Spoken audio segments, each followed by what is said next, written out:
Hey there, Postal here. So today we're looking at a game from SgtSchlautter in the famous or infamous Tu-1. I know he posted a video or had a video of his played, but this is a different video, a 32,000 personal point game we're going to be seeing here. So pretty stellar gameplay. Let's hop into it.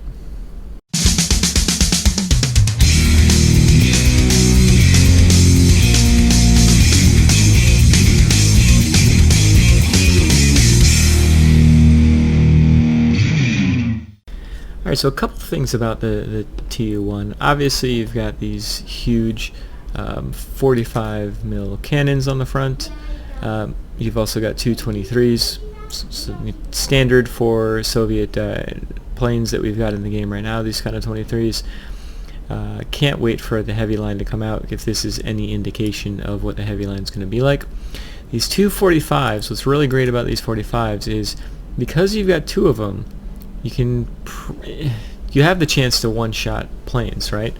You're going to see a lot of one-shots in this particular game, but because you've got two cannons hitting at the same time, it can just obliterate planes that have low hit points and tear through things that have high hit points if you let it get behind you. Schlautter has gone ahead and maximized his accuracy on this particular plane.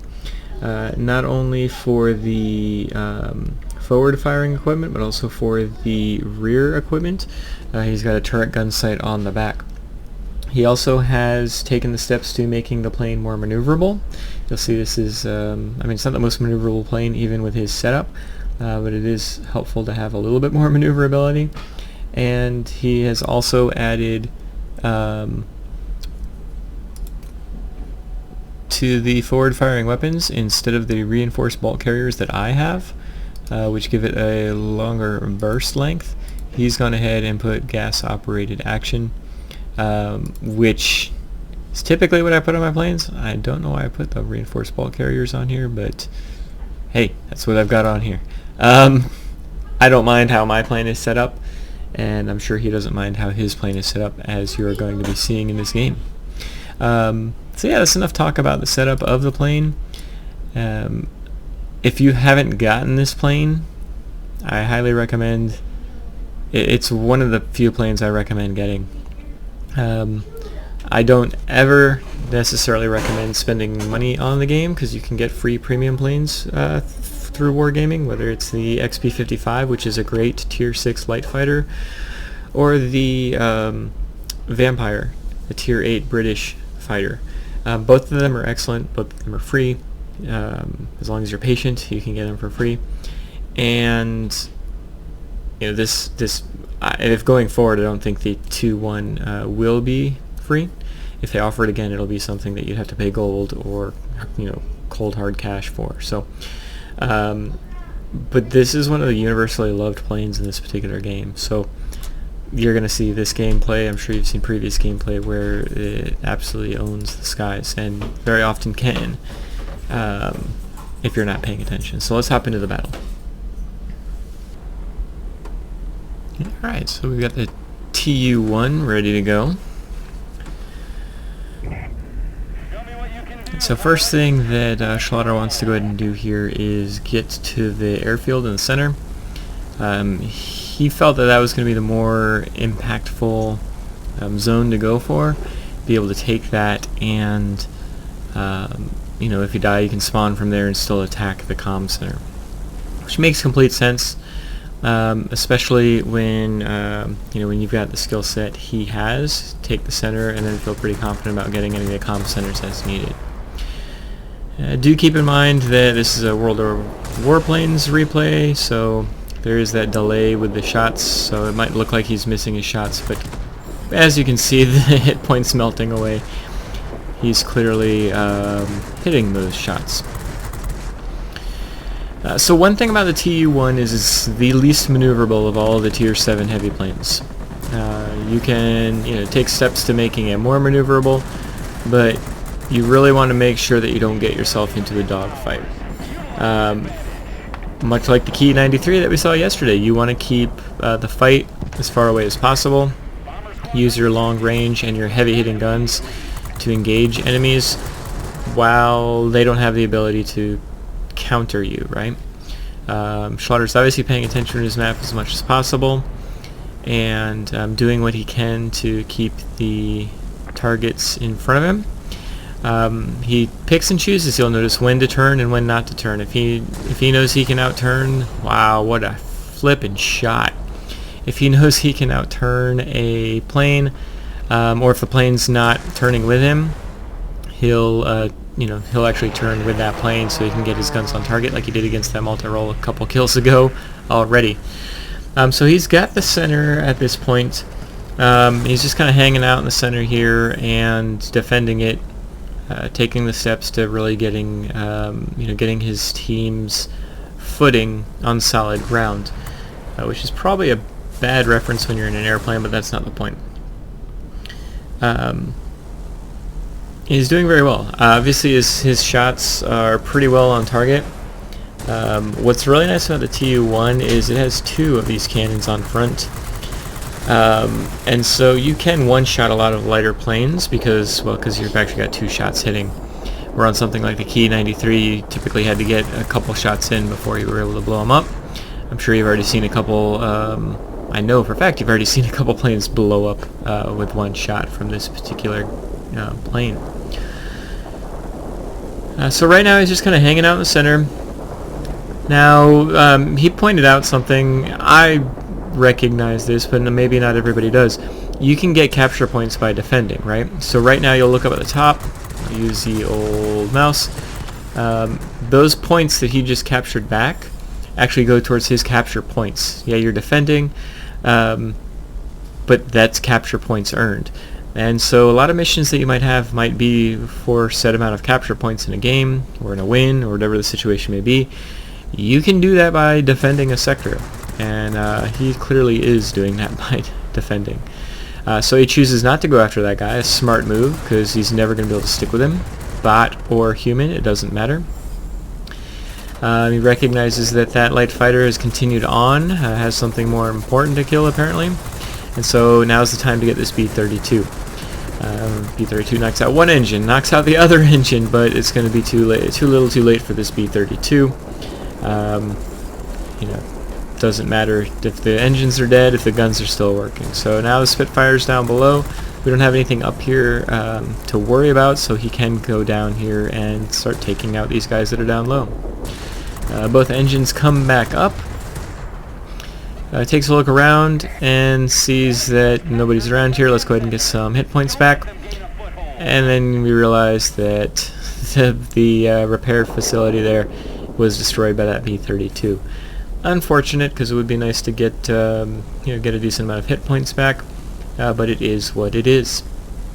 So taking a look at where we're at, we're above 16,000. We've got a grade 2, and we're about halfway through, not even halfway through, winning this battle if everything continues how it is. Unfortunately, our tier 6 bomber has decided that he didn't want to play anymore, or maybe he was disconnected. We'll go with the disconnected. So even though we're stomping them pretty well here, and I say we like I'm in the gunner's position or something like that, being down 1 human can make a huge difference in this game. Luckily, SgtSchlautter is who SgtSchlautter is, and has the chops to be able to carry a game like this. We'll see if having that human missing comes back to bite them. So right now we're just kind of looking for targets of opportunity. Get the guns on target. You notice he's very, very patient with the cannons, and you want to be very patient with the cannons on this plane, and with a lot of planes. I mean, we just killed that Yak-9. The Yak-9 flies very similarly as far as the cannon play is concerned. You overheat the cannon, the big 45 on that, and you'll regret life, right? You're basically useless. You're not useless in this plane if you've overheated the guns, but you're a lot less effective. So again, we're just taking pot shots at what we can take pot shots at. We are not sticking with planes that it would be pointless to stick with. So we're kind of creeping over here towards the spawn area. This plane, if everybody's not spawning at the same time, this plane can be very good at hopping over to a spawn point and killing planes before they really get a chance to damage you. going after this IL. And we've already got the ace, right? So we're 3/4 of the way through. Ooh, could be in trouble here though. But he recognizes he could be very well be in trouble. Hits that boost, gets a bomber knocked out, and luckily for him, the light fighter that was chasing him didn't have the momentum to stick with him. But it's still a threat. It's a Spitfire, so of course it doesn't have the speed, but oh my goodness. This plane is just absolutely sick. It's just ridiculous. I can't believe it's a flippin' premium. If it's anything like the rest of the Soviet line, I can't wait for the Soviet line to come out. This plane is absolutely a blast, no pun intended. Maybe a pun was intended, I don't know. But I guarantee Schlautter's having fun in this battle, and probably has fun in every battle he plays in this plane. That's chancy, but he obviously, all those buffs to his accuracy definitely help out in those kind of situations, and it just saved him from getting rammed by that Mosquito. Which would have been the end of the game for him, considering the squall line's already come through. So, those bombers can wait. They're not, they're not out killing him or anything like that. So we can go ahead and take care of the planes that do have the ability to fight back. Clearly, we're going to be winning this game pretty handily. Didn't need that bomber human. Not when you've got a Tu-1 and somebody like Schlautter behind the wheel. I guess behind the controls would be better. Yeah. So we've lost the garrison, but who cares? Got our last kill in, and we end with a bunch of medals. Grade 1, Maguire, Marseille, Ace, and 32,000 personal points. Let's head on back. Alright, so you can see why exactly why you should like this plane. The two cannons really kind of give you some flexibility that a plane like the Ki 93 that we saw yesterday doesn't have. Since you've got two cannons, if you miss with one of them somehow, even though they're right next to each other, but if you only hit with one, you're still doing a lot of damage. If you hit with both, you're basically destroying a lot of planes out there. Multi-rolls and light fighters especially, you can one-shot. Heavy fighters, bombers. You didn't get any ground pounders in this game, but this plane is very good at taking out ground attack aircraft. So, I mean, just an awesome game, and much like other viewer submissions that I've posted, these are games you should be taking notes on. If you take notes on, at least make mental notes. So many times, if you've ever seen me and VBAT fly together, or ever seen me on stream, I'm talking to the enemy fighters that are trying to outturn me, and these last two videos we just watched, in this video specifically, you don't try to outturn what you can outturn. So you really need to know the strengths and weaknesses of the plane you're flying, and the strengths and the weaknesses of the plane you're attacking.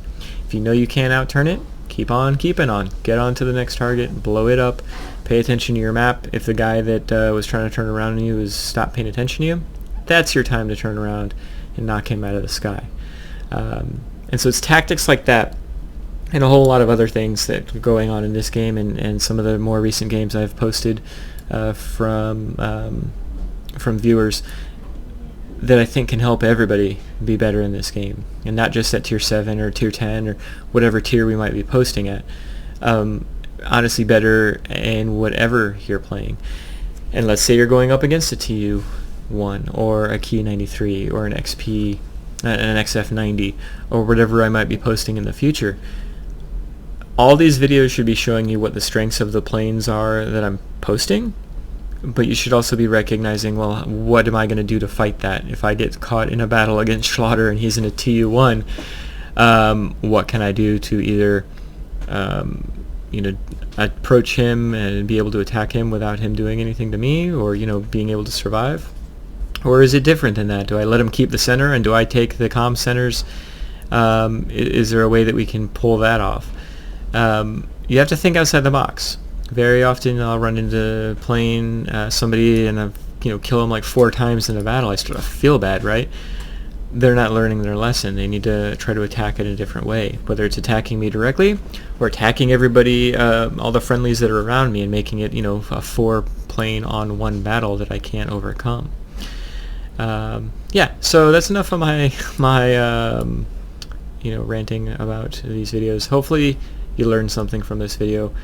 Honestly, hopefully you learn something from every video I post, but hopefully you learn something from the viewer submissions I play, because I mean, these are top of the line kind of stuff, right?